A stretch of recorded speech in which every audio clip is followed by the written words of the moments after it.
This means look out for other vehicles, bicycles, and pedestrians. First, you should be familiar with painted curbs and their meanings. If a curb is painted white, you can only stop long enough to pick up or drop off passengers. Green means you can only park for a limited amount of time. Look for posted signs. Yellow curbs are generally used by commercial vehicles to load and unload passengers or freight. If you're not driving a commercial vehicle, you can still use the area, but you cannot leave your car unattended. If you see a red curb, don't even think about stopping there. These are saved for emergency vehicles only. And blue curbs or markings indicate parking spots reserved for vehicles that display a placard or special license plate for disabled persons. You also cannot park in areas marked with diagonal lines next to a disabled parking spot. There are a few ways to park a vehicle. When you need to park parallel to the road and in line with other vehicles, you'll need to perform a technique called parallel parking.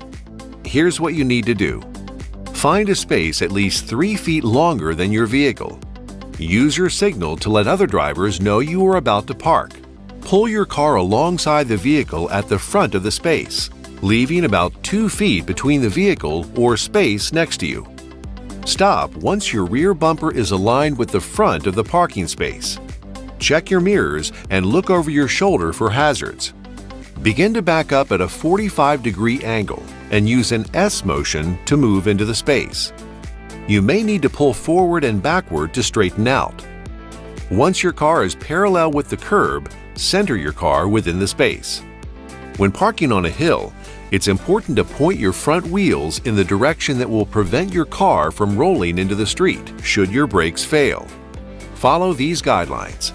If your car is facing downhill, turn your front wheels into the curb and set your parking brake. If your car is facing uphill, turn your wheels away from the curb and let your car roll back a few inches so the wheel gently touches the curb and set your parking brake.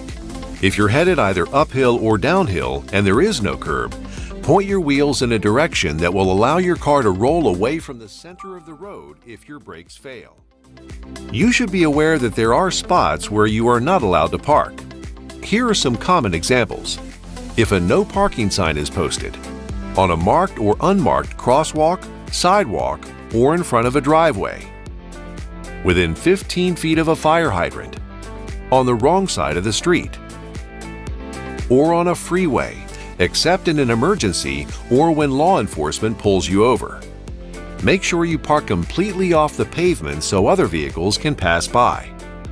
You can find a complete list